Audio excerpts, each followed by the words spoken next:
سبيل الدموع سبيل مريح. السلام علیکم ورحمۃ اللہ وبرکاتہ. نحمده ونصلي على رسوله الكريم. اما بعد فاعوذ باللہ من الشیطان الرجیم. بسم اللہ الرحمن الرحیم. رب اشرح لي صدری ويسر لي امری واحلل عقدۃ من لسانی یفقهوا قولی.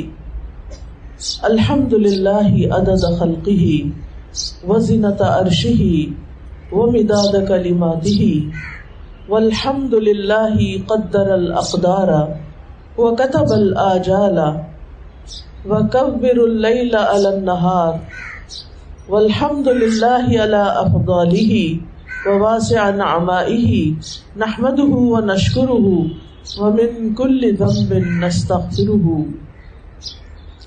ہر قسم کی تعریف اللہ رب العزت کے لیے ہے. اس کی مخلوقات کی تعداد کے برابر، عرش کے وزن کے برابر، اس کے کلمات کی سیاہی کے برابر. ہر قسم کی حمد اللہ کے لیے ہے جس نے تقدیریں مقرر کی، ہر چیز کی زندگی کی مدت کو لکھا، رات کو دن پر لپیٹا.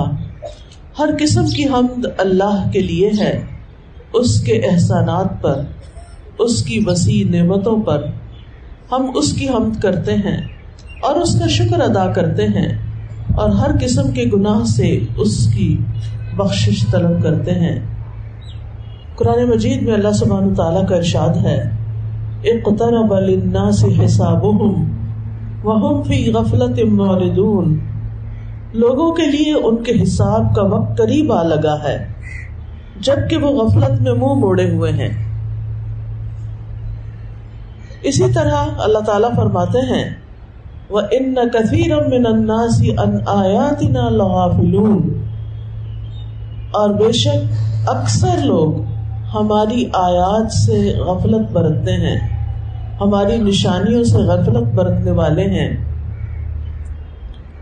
یہ انسانوں کا حال ہے کہ اپنی آخرت کو بھی بھلائے ہوئے ہیں، اپنی موت کو بھلائے ہوئے ہیں، اپنے اعمال سے بے خبر ہیں، اپنی ذمہ داریوں سے بے خبر ہیں کہ انہیں کیا کرنا چاہیے اور کیا نہیں.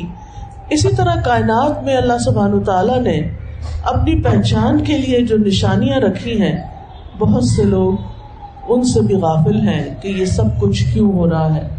ان نشانیوں میں سے ایک نشانی موجودہ چند دن پہلے اسی مہینے میں آنے والا ترکی اور شام کا زلزلہ ہے. ترکی میں 9 لاکھ بلڈنگز گری ہیں اس کی وجہ سے، یعنی کتنے گھر جو ہیں وہ ختم ہو گئے. اور آپ نے کچھ ویڈیوز بھی دیکھی ہوں گی کہ کس طرح آن کی آن میں لوگ جو ملینئر تھے وہ زیرو پہ آ گئے، جو گھروں والے تھے وہ بے گھر ہو گئے. لیکن ہم میں سے کتنے لوگوں نے سبق سیکھا، ہم میں سے کتنے لوگ غفلت سے جاگے، ہم میں سے کتنے لوگوں نے سچی توبہ کی، ہم میں سے کتنے لوگوں نے اپنے گناہوں کی معافی مانگی، ہم میں سے کتنے لوگوں نے اپنی سوچ کو اور اپنی فکر کو آخرت کی فکر بنایا کہ یہ کسی کے ساتھ کبھی بھی ہو سکتا ہے. سوچئے، تھوڑی دیر انسان امیجن ہی کر کے دیکھے کہ انسان اپنے گھر میں کس طرح ریلیکسڈ ہوتا ہے، کھا رہا ہے، پی رہا ہے، سو رہا ہے، جاگ رہا ہے، نہا رہا ہے. کتنے ہی ان بلڈنگز میں ہوں گے شاید وہ نہا رہے ہوں، کوئی نماز پڑھ رہا ہوگا، کوئی کھا پی رہا ہوگا، کوئی ٹی وی دیکھ رہا ہوگا، کوئی حلال کام کر رہا ہوگا، کوئی حرام کام کر رہا ہوگا. لیکن موت تو چند سیکنڈ کے اندر ہی آ گئی اور کیسے کیسے ملبے کے نیچے دب گئے. ایسے سوچ کے بھی وحشت آتی ہے، انسان کا سوچ کے بھی دم گھٹنے لگتا ہے کہ کس طرح کتنی تیزی کے ساتھ اور کتنے لاکھوں لوگوں کی وفات جو ہے بیک وقت ہو گئی، اور جو زندہ بچے بھی ہیں وہ کس ٹرامے کا شکار ہیں کہ انہوں نے موت کو کتنے قریب سے دیکھا. اسی لیے اللہ سبحانہ تعالیٰ نبی صلی اللہ علیہ وسلم کو حکم دیتے ہیں: وَأَنذِرْهُمْ يَوْمَ الْحَسْرَةِ إِذْ قُضِيَ الْأَمْرُ وَهُمْ فِي غَفْلَةٍ وَهُمْ لَا يُؤْمِنُونَ.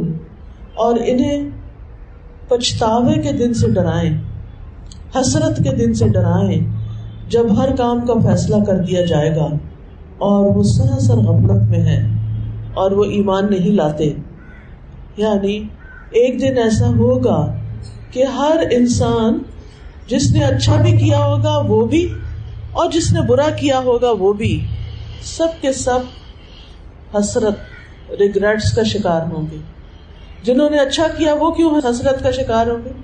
کاش ہم اس سے بہتر کرتے، اس سے زیادہ کرتے.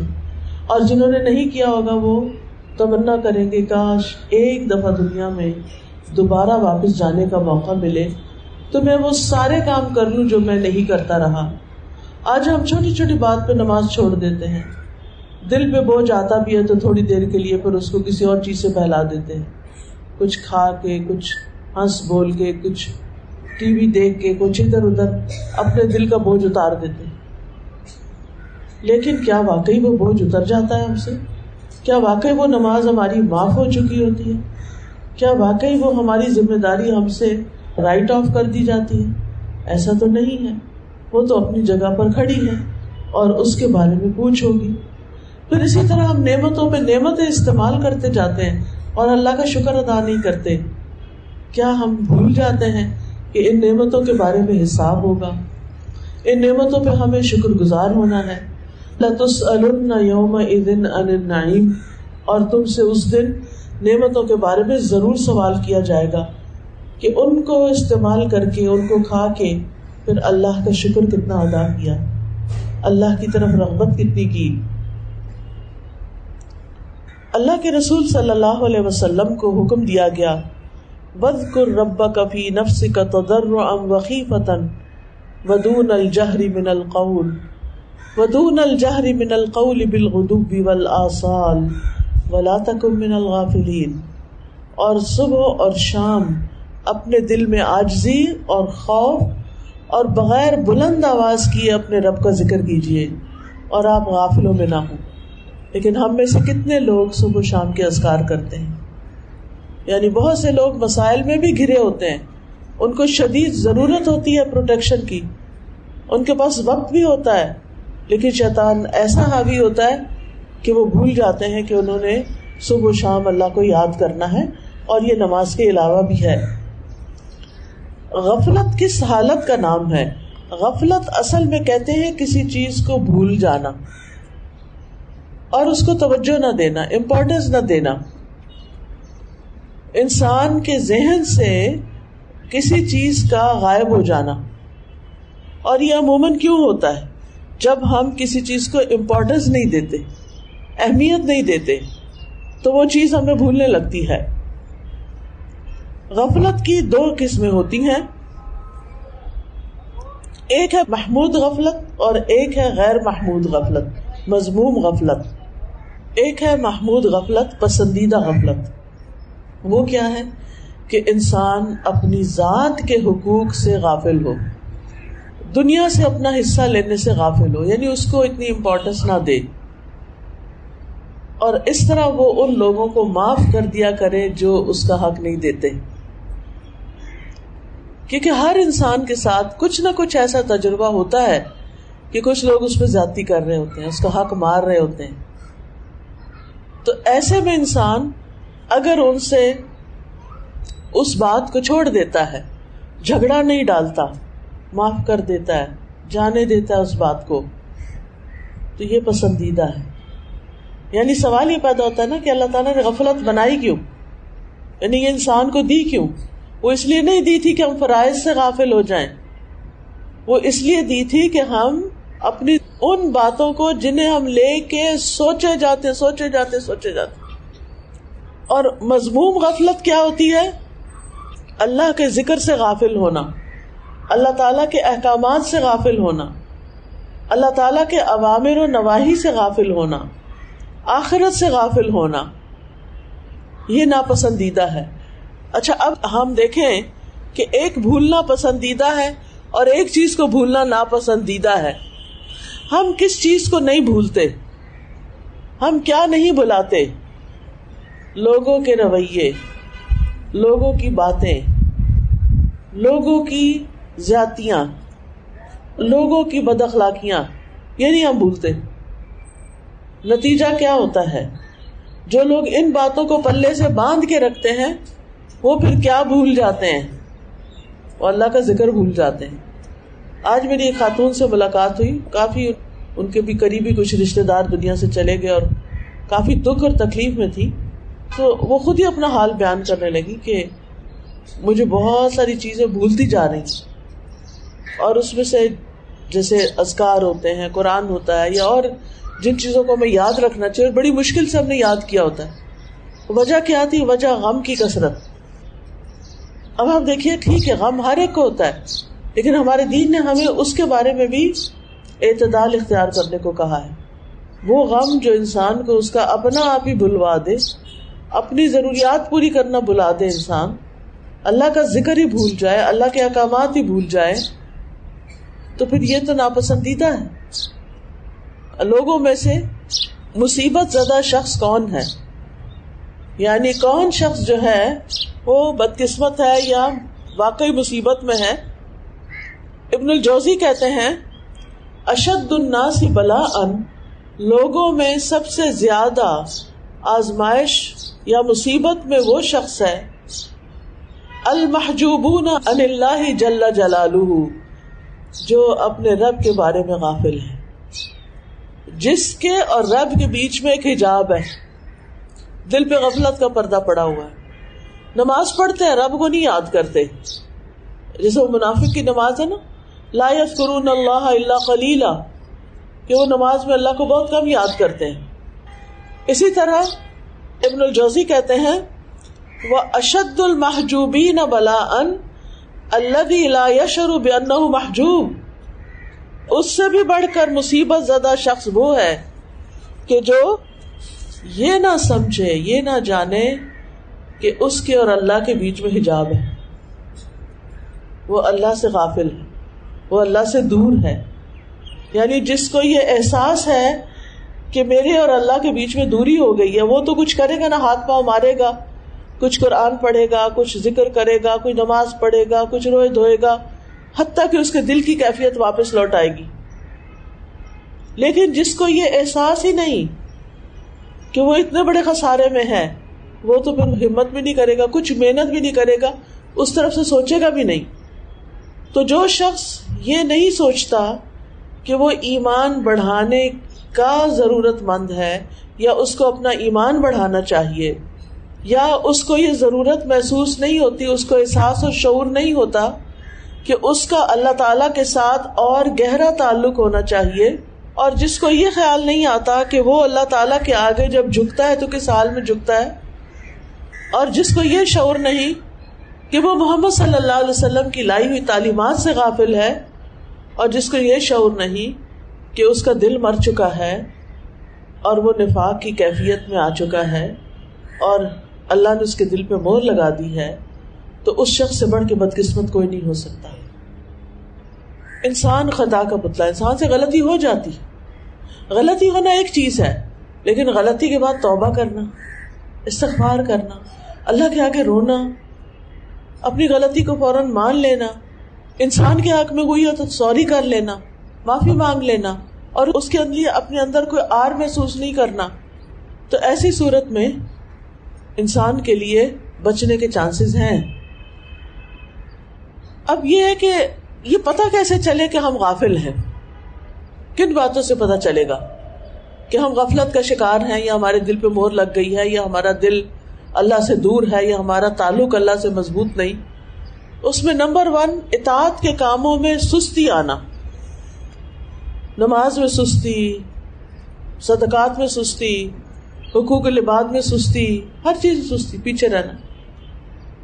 دوسری چیز ہے گناہوں کو حقیر سمجھنا، غلط کام کرنا اور ان کو برائی نہ سمجھنا. اب آپ دیکھیں ہم میں سے کتنے لوگ ہیں جن کو بہت سارے اللہ تعالیٰ کے یا رسول اللہ صلی اللہ علیہ وسلم کی طرف سے آئے ہوئے احکامات پتہ ہیں، they take it very lightly. کیوں؟ کہتے اس سے کیا فرق پڑتا ہے؟ نہیں، آپ کے نزدیک فرق نہیں پڑتا، لیکن حقیقت میں بہت بڑا فرق پڑتا ہے. آپ دیکھیں مثلاً آپ کسی کو کوئی کام کہتے ہیں، وہ ایک دم بلنٹلی کہہ دیتے میں نہیں کر سکتا، آپ کو فرق پڑتا ہے؟ اور اگر وہ آپ کا اپنا ہی بچہ ہو جس پر آپ کے احسانات بھی ہوں اور وہ آپ کو آگے سے انکار کر دے, نہیں میں نہیں کر سکتا, تو آپ کو کیسا لگے گا؟ اللہ سبحانہ وتعالیٰ کے ہم پر کتنے زیادہ احسانات ہیں, اور جب اللہ تعالیٰ ہمیں کسی ایک کام کی طرف بلاتے ہیں, کسی نیکی کی طرف بلاتے ہیں, اور ہم کہیں کہ ابھی میرا موڈ نہیں, ابھی میرا دل نہیں, ابھی میں نے اس پہ پڑھا نہیں, ابھی میں اس کو جانتا نہیں, تو آپ سوچئے کہ پھر اللہ تعالیٰ کے ہاں بندے کا کیا مقام رہے گا. عبداللہ بن مسعود کہتے ہیں کہ مومن اپنے گناہوں کو ایسے محسوس کرتا ہے جیسے وہ کسی پہاڑ کے نیچے بیٹھا ہو, بوجھل, اور ڈرتا ہے کہ یہ پہاڑ اس کے اوپر نہ گر جائے. اور بدکار اپنے گناہوں کو مکھی کی طرح ہلکا سمجھتا ہے کہ وہ اس کے ناک کے پاس سے گزری اور اس نے اپنے ہاتھ کے اشارے سے اس کو اور دور بھگا دیا. یہ فرق ہے. غافل انسان کی ایک اور پہچان کہ وقت کو غیر مفید کاموں میں استعمال کرتا ہے, ان امپورٹنٹ کاموں میں, ان نیسسریلی اپنے لیے کوئی مصروفیت ڈھونڈ لیتا ہے جس کا کوئی اس کو فائدہ نہیں ہوتا, نہ دین میں نہ دنیا میں. لیکن کامیاب مومنوں کی علامت کیا ہے؟ والذین هم عن اللغو معرضون, کہ وہ لغو چیزوں سے, فضول چیزوں سے, بیکار کے کاموں سے کیا کرتے ہیں؟ اعراض برتتے ہیں, اس طرف جاتے ہی نہیں ہیں. ابن مسعود کہتے ہیں میں اس بندے کو پسند نہیں کرتا جسے میں بالکل فارغ دیکھتا ہوں, نہ ہی وہ دنیا کے کسی کام میں مشغول ہوتا ہے نہ آخرت کے کسی کام میں. وہ کہتے ہیں میں اس بندے کو پسند ہی نہیں کرتا, وہ میری کتاب میں ہی نہیں. اگر وہ ہماری قوم کو دیکھ لیں کیا فتویٰ لگا کے جائیں ہم پر. آپ بازار سے گزرتے ہیں, دکانوں کے آگے لوگ بیٹھے ہیں, ٹھیک ہے وہ گاہک کا انتظار کر رہے ہیں, لیکن اس ٹائم کو بھی تو کسی اچھے کام میں استعمال کیا جا سکتا ہے. دکان کی حالت بہتر بنائی جا سکتی ہے, باہر کا حال بہتر بنایا جا سکتا ہے, لیکن ہمارے اوپر ایک سستی اور ایک غفلت چھائی ہوئی ہے. ہمیں احساس بھی نہیں کہ یہ کوڑا جس کو ہم گلیوں بازاروں میں پھینک دیتے ہیں یہ دوبارہ اڑ کے ہمارے کھانے میں اور ہماری آنکھوں میں اور ہماری سانس کے ذریعے ہمارے ہی لنگز میں پہنچ جاتا ہے. آپ کو نہیں, میں نے تو بڑی دور اپنا پھینکا تھا, وہ آپ نے کہیں اور پھینکا, کسی اور نے آپ کے دروازے پھینکا, بات تو ایک ہی ہوگی نا, اس کا کوڑا ہو یا آپ کا ہو. تو یہ چھوٹی چھوٹی چیزوں یعنی گندگی دیکھ کے ٹس سے مس نہ ہونا, ہلنا ہی نہ اور احساس ہی نہ ہونا, حالانکہ یہ طہارت نصف ایمان ہے. اسی طرح ابن مسعود کہتے ہیں آخری زمانے میں کچھ لوگ ایسے آئیں گے ان کے افضل اعمال یہ ہوں گے کہ آپس میں ایک دوسرے کو ملامت کرنا. ان کا نام سست لوگ رکھ دیا جائے گا, کرے کرائیں گے کچھ نہیں, صرف ایک دوسرے کو ملامت کرتے رہیں گے. پھر غفلت کی ایک اور وجہ صرف دنیا کا علم ہونا اور اسی کی فکر ہونا, نہ آخرت کا علم نہ آخرت کی فکر. اللہ تعالیٰ فرماتے ہیں فَأَعْرِضْ عَمَّنْ تَوَلَّى عَنْ ذِكْرِنَا وَلَمْ يُرِدْ إِلَّا الْحَيَاةَ الدُّنْيَا ذَلِكَ مَبْلَغُهُم مِّنَ الْعِلْمِ إِنَّ رَبَّكَ هُوَ أَعْلَمُ بِمَنْ ضَلَّ عَنْ سَبِيلِهِ وَهُوَ أَعْلَمُ بِمَنِ اهْتَدَىٰ. لہذا جو شخص ہمارے ذکر سے منہ موڑتا ہے آپ اس کی پرواہ نہ کیجیے, ایسا شخص دنیا کی زندگی کے سوا اور کچھ نہیں جانتا, بیچارہ لا علم آخرت سے. ان کے علم کی پرواز بس یہاں دنیا تک ہی ہے. بلا شبہ آپ کا رب خوب جانتا ہے کہ کون اس کی راہ سے گم ہو گئے اور کون ٹھیک رستے پہ چل رہا ہے. رب کے پاس تو سارا ہی علم ہے اور وہ خوب خبر لے لے گا. تو غفلت کا سب سے بڑا سبب دنیا پرستی ہے, دنیا کی محبت ہے. پھر لہو و لعب میں مبتلا ہونا, کھیل تماشوں سے دلچسپی ہونا. پھر متاع الغرور سے بہت محبت ہونا, دھوکے کے سامان سے. دنیا کی لالچ اور ہرس رکھنا اور اس میں ایک دوسرے سے آگے بڑھنے کی فکر کرنا. لمبی آرزوئیں, دل کا کسی اور کی محبت میں مشغول ہو جانا. ابن قیم کہتے ہیں سینے کی تنگی کے بڑے اسباب میں سے ایک سبب اللہ سبحانہ و تعالیٰ سے اعراض کرنا ہے اور اللہ کے سوا دل کا کسی اور سے وابستہ ہو جانا ہے, ذکر سے غافل ہو جانا اور اللہ کے سوا کسی اور سے محبت کرنا ہے. کیونکہ والذین آمنوا اشد حبا للہ، جو لوگ ایمان لائے وہ اللہ کی محبت میں سب سے زیادہ شدید ہوتے ہیں. پھر غفلت کا ایک سبب قرآن سے روگردانی، قرآن نہیں پڑھنا، قرآن سے کوئی تعلق نہیں. پھر اللہ کے ذکر کی مجلسوں سے دور ہونا. پھر گناہوں کی کثرت. پھر ایک اور بڑا اہم سبب ہے خواہشات کی پیروی کرنا، خواہشات کو اپنا امام بنا لینا. خواہشات میں نبی صلی اللہ علیہ وسلم نے جن 2 چیزوں کے بارے میں اپنی امت کو فتنے میں پڑنے کا فکر کیا تھا وہ کھانے پینے کے بارے میں، یعنی زبان اور شرمگاہ سے متعلق تھی کہ لوگ ان 2 چیزوں کی لذت کے لیے بہت فکر کریں گے، بہت کچھ کریں گے، لیکن باقی کرنے کے کام نہیں کریں گے. تو قرآن مجید میں آتا ہے وَمَنْ أَضَلُّ مِمَّنِ اتَّبَعَ هَوَاهُ بِغَيْرِ هُدًى مِّنَ اللَّهِ، اس سے زیادہ گمراہ کون ہو سکتا ہے جو اللہ کی ہدایت کو چھوڑ کر محض اپنی خواہش کے پیچھے لگا ہوا ہو. وہ سبھی سے بڑھ کر گمراہ ہے. اللہ سبحانہ وتعالیٰ نے اپنے پیغمبر داؤد علیہ السلام سے فرمایا وَلَا تَتَّبِعِ الْهَوَىٰ فَيُضِلَّكَ عَن سَبِيلِ اللَّهِ، خواہش نفس کی پیروی نہ کرنا ورنہ یہ بات تمہیں اللہ کی راہ سے بہکا دے گی. رسول اللہ صلی اللہ علیہ وسلم نے فرمایا مجھے اپنی امت کے بارے میں صرف 3 چیزوں کا ڈر ہے: بخیلی جس کی اطاعت کی جائے، خواہش نفس جس کی پیروی کی جائے، اور گمراہ امام. آپ نے یہ بھی فرمایا کہ عنقریب میری امت میں ایسے لوگ ہوں گے جو طرح طرح کے کھانے، رنگ برنگے مشروب طلب کریں گے کہ وہ لے آؤ وہ لے آؤ، اور طرح طرح کے کپڑے پہنیں گے، لیکن گفتگو میں بے احتیاطی کریں گے، گفتگو میں بے احتیاطی کریں گے، سوچ کے نہیں بولیں گے، اور طرح طرح کی سواریوں پہ سوار ہوں گے. وہ میری امت کے بدترین لوگ ہوں گے. پھر اسی طرح بری دوستی اور برا ماحول. بری دوستی اور برا ماحول جو ہے وہ انسان کو اللہ کے رسول صلی اللہ علیہ وسلم کے راستے سے ہٹا دیتا ہے. اب غفلت کے نقصان کیا ہیں؟ اگر آپ غافل انسان ہیں یا غفلت میں جیتے ہیں تو اس کے کچھ کانسیکوینسز بھی تو ہوں گے. وہ کیا ہے؟ سب سے پہلا نقصان زندگی کا تنگ ہونا. اللہ تعالیٰ فرماتے ہیں وَمَنْ أَعْرَضَ عَنْ ذِكْرِي فَإِنَّ لَهُ مَعِيشَةً ضَنْكًا وَنَحْشُرُهُ يَوْمَ الْقِيَامَةِ أَعْمَىٰ، اور جس نے میری نصیحت سے منہ موڑ لیا بے شک میں اس کے لیے زندگی تنگ کر دوں گا اور ہم اسے قیامت کے دن اندھا کر کے اٹھائیں گے، وہ دیکھ ہی نہیں سکے گا. پھر آپ دیکھیے کہ سوچنے سمجھنے کی صلاحیت کا مارا جانا.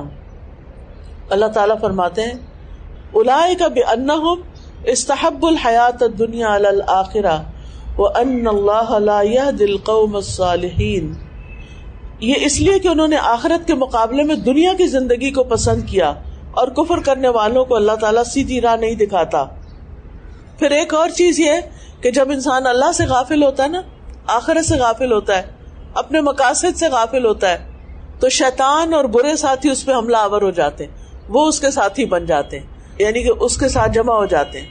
نتیجہ کیا ہوتا ہے کہ پھر انسان نیک ساتھیوں سے، اچھے لوگوں سے اور دور ہو جاتا ہے. پھر دعائیں قبول نہیں ہوتی غافل لوگوں کی، اور قیامت کے دن بھی حسرت ہی حسرت رہے گی. اب اس غفلت کا علاج کیا ہو؟ پھر کیا کریں؟ سب سے پہلے کہ اپنے فرائض سے غافل نہ ہو. یہ معلوم کریں کہ آپ کے فرائض ہیں کتنے. اپنے فرائض سے، فرائض 2 طرح کے ہیں، موٹی موٹی بات بتاتی ہوں، باریک آپ کو بہت سی معلوم بھی ہوں گی، کر بھی رہی ہوں گی، لیکن وقتاً فوقتاً اس کو ریوائز کرنا چاہیے بدلتے حالات میں. خاص طور پر اس میں ڈائری بنا لیں، لکھ لیں کہ میری کیا کیا ذمہ داریاں ہیں، کیا کیا ڈیوٹیز ہیں میری، کون سی کر رہی اور کون سی نہیں کر رہی. دوسری چیز جو غفلت کا علاج ہے وہ نماز پڑھنا ہے. نہیں بھی دل چاہ رہا بس اٹھ جائیں، کھڑے ہو جائیں، وضو کر لیں اور اپنے آپ کو دھوکہ دیا کریں اس طرح، اچھا بس میں اٹھی تو ہوں، اچھا ابھی تو میں نے بس وضو ہی کیا نا، ابھی تو مجھے جانماز بچھانی ہے، ابھی بہت ٹائم ہے. یعنی کرتے کرتے پھر یہ کہ چلو باقی کام بعد میں کر لیں گے جب میں نماز پڑھ لیتے، پھر انسان نماز کی طرف بھی آ جاتا ہے، وضو ہو جاتا ہے تو نماز بھی ہو جاتی. تو فرائض سے غافل نہیں ہونا. پھر دوسرا ہے نمازوں کی حفاظت کرنا. تیسرا ہے رات کو قیام کرنا، قیام اللیل. پھر ہے غیر اہم کاموں میں لگ کر اہم کام نہیں چھوڑنا، لغو کاموں کو چھوڑ دینا، غافل کرنے والی چیزوں کو چھوڑ دینا. کیونکہ بعض اوقات ہم گھر میں ایسی کوئی چیز لے آتے ہیں، اس میں ہم اتنے مشغول ہوتے ہیں کہ جو اصل کرنے کا کام ہے وہ بھول ہی جاتے ہیں. نیک لوگوں کے ساتھ بیٹھنا، ذکر کی مجلسوں میں شرکت کرنا، موت کو کثرت سے یاد کرنا. حضرت انس روایت کرتے ہیں کہ رسول اللہ صلی اللہ علیہ وسلم نے فرمایا، اپنی نماز میں موت کو یاد کرو، کیونکہ جب آدمی اپنی نماز میں موت کو یاد کرتا ہے تو یہ زیادہ لائق ہے کہ وہ نماز اچھی طرح ادا کرے گا. تیار ہو کے آ رہا نا پہلے سے ہی. اور اس آدمی کی طرح نماز پڑھو جو یہ سمجھتا ہو کہ آج کی یہ نماز اس کی آخری نماز ہے. پھر یہ کہ آخرت کی فکر کرنا، آخرت کو اپنا ہدف بنانا، وقت کی قدر کرتے ہوئے خیر کے کاموں میں حصہ لینا، مختلف خیر کے کاموں کے بارے میں معلوم کرتے رہنا. پھر صدقہ جاریہ کے کام کرنا. صدقہ جاریہ کیا ہوتا ہے؟ رسول اللہ صلی اللہ علیہ وسلم نے فرمایا، مومن کو اپنی وفات کے بعد جو عمل اور اچھائیاں پہنچتی ہیں ان میں سے یہ بھی ہیں، وہ علم جس کی وہ تعلیم دے دنیا میں اور اسے پھیلائے. یعنی دونوں کام، either you teach yourself اور spread the knowledge, spread the word. چاہے لکھ کے، چاہے آپ آڈیو سے، چاہے کسی بھی طریقے سے. نیک اولاد جو اپنے پیچھے چھوڑے، وہ ماں باپ کے لیے دعائیں کرتی ہے. قرآن مجید کا نسخہ جو کسی کو وراثت میں ملا اور وہ پڑھنا شروع ہو گیا. آپ کے ابا کا قرآن تھا، آپ نے پڑھنا شروع کیا، اب وہ تو فوت ہو چکے ہیں، لیکن جو آپ قرآن ان کے نسخے پہ پڑھ رہے ہیں اس کا ثواب ان کو جا رہا ہے. مسجد جو انسان نے تعمیر کی، مسافر خانہ جو انسان نے قائم کیا. اب مسافر خانہ کا ایک میں آپ کو بہترین آلٹرنیٹ بتاتی ہوں، اور وہ ہے ہاسٹل بنانا. اسٹوڈینٹس کے لیے اپنے گاؤں گوٹھوں وغیرہ سے نکل کے آ کے ہاسٹل میں رہ کے، کیونکہ وہ مسافر ہے نا، ان کا اپنا گھر جو کوئی نہیں ہے، تو ہاسٹل میں رہ کے آپ ان کو تعلیم دیتے ہیں اور خاص طور پہ دین کی تعلیم دیتے ہیں، تو یہ بہت بڑے ثواب جاریہ کا کام ہے. آج کے دور میں مسافر خانے اس طرح نہیں رہے جیسے پہلے ہوتے تھے، لیکن اس طرح کے مسافر خانے آپ بنا سکتے ہیں. نہر جو اس نے جاری کی، صدقہ جو اس نے اپنی زندگی میں صحت کی حالت میں نکالا، ان سب کا ثواب اس کی موت کے بعد بھی اس کو ملتا رہتا ہے. اسی طرح صدقہ جاریہ سے مراد خیر اور بھلائی کے ان کاموں میں مال خرچ کرنا ہے جن سے لوگوں کو فائدہ پہنچے، جیسے مسجد، اسکول، مدرسہ، مسافر خانہ، ہسپتال کی تعمیر، کوئی دوائی بنانا، پانی پلانے کا انتظام کرنا، کنواں کھدوانا، سایہ دار پھل دار درخت لگوانا. یہ سارے کام صدقہ جاریہ کے کام ہیں. اسی طرح ایک اور روایت میں آتا ہے، رسول اللہ صلی اللہ علیہ وسلم نے فرمایا، سب سے افضل صدقہ یہ ہے کہ اللہ کی راہ میں کسی خیمے کا سایہ مہیا کرنا. یعنی جو فی سبیل اللہ مجاہد جاتے ہیں اللہ کے راستے میں لڑنے کے لیے، تو ان کے لیے خیمے کا سایہ مہیا کرنا، یا اللہ کی راہ میں کوئی خادم ہبہ کرنا، اللہ کی راہ میں کوئی خادم مہیا کرنا، یا اللہ کی راہ میں کسی نر جانور پر کسی کو سوار کرنا. پھر مسجد بنانا، پانی کا انتظام، درخت لگانا، مسافروں کی ضروریات کا خیال، یتیم اور مسکین پہ خرچ کرنا، یہ ساری چیزیں انسان کے اعمال کی بلندی کا باعث بنتی ہیں. اللہ کے دین کے لیے اگر کوئی کام کر رہا ہے، جیسے اب الہدا میں لوگ پڑھاتے ہیں، تو اب الہدا کا کوئی بزنس تو ہے نہیں ایسا سچ کہ جس سے وہ اتنی آمدنی ہو، تو لوگوں کی ڈونیشن پر ہی پھر سیلریز دی جاتی ہیں، یا اسٹوڈنٹ اسپانسرشپ ہوتی ہے کہ ان سے توقع ہے کہ آگے جا کے یہ اللہ کے راستے میں کام کریں گے، کسی کو پڑھوا دیں. اس میں آ جاتا ہے بالکل. خیمہ مہیا کرنا، ابھی جو فلڈ ہوا تھا اس میں خیمے دیے گئے تھے نا. جی اچھا، 2-3 اناؤنسمنٹس کرنا چاہوں گی ضروری.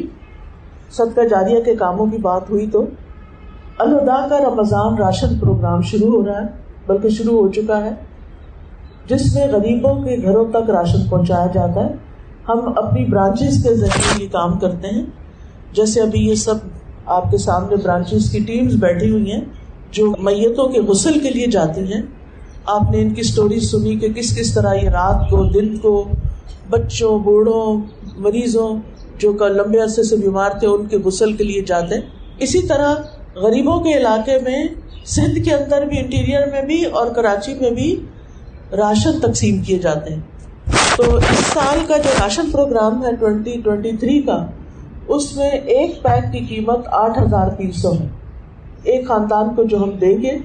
اس میں تسلی کی بات یہ ہے کہ چونکہ ہماری اپنی برانچز انوالو ہوتی ہیں تو ہمیں تسلی ہوتی ہے کہ حقداروں تک یہ چیز جائے گی انشاءاللہ. پھر برانچز میں ہونے والے کورسز اور دورہ قرآن کے فلائر سب کو دیے گئے، خود بھی جائیں اور لوگوں کو بھی بلائیں.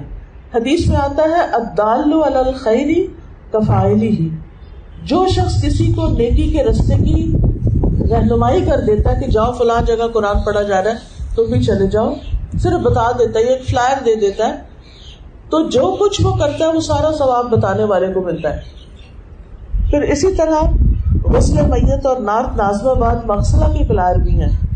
یعنی اگر آپ اپنے کسی عزیز پیارے کو کہیں اور بھیجنے کی بجائے اگر نارتھ ناظم آباد تک پہنچا سکتے ہیں تو وہاں پہنچا دیں اور وہاں سے غسل وغیرہ کا انتظام ہو جائے گا. اسی طرح قرآن مجید کے لفظی ترجمے والے سیٹ بھی موجود ہیں، آپ لوگ خرید سکتے ہیں. اسٹال لگا ہوا ہے تاکہ زیادہ سے زیادہ لوگ، آگے رمضان آ رہا ہے نا، تو آپ تو اکثر دورہ قرآن سنتے ہیں، سننا بھی اچھا ہے لیکن پڑھنے کی بھی کوشش کریں کہ عربی پڑھیں ساتھ اردو ترجمہ پڑھیں. اس دفعہ یہ بھی ایک ٹارگٹ رکھیں اپنا، تو اس کے لیے قرآن مجید لفظ ترجمے کے موجود ہیں. آپ وہ اپنے لیے بھی لے سکتے ہیں، اوروں کو بھی دے سکتے ہیں. یہ ثواب جاریہ کا کام ہے.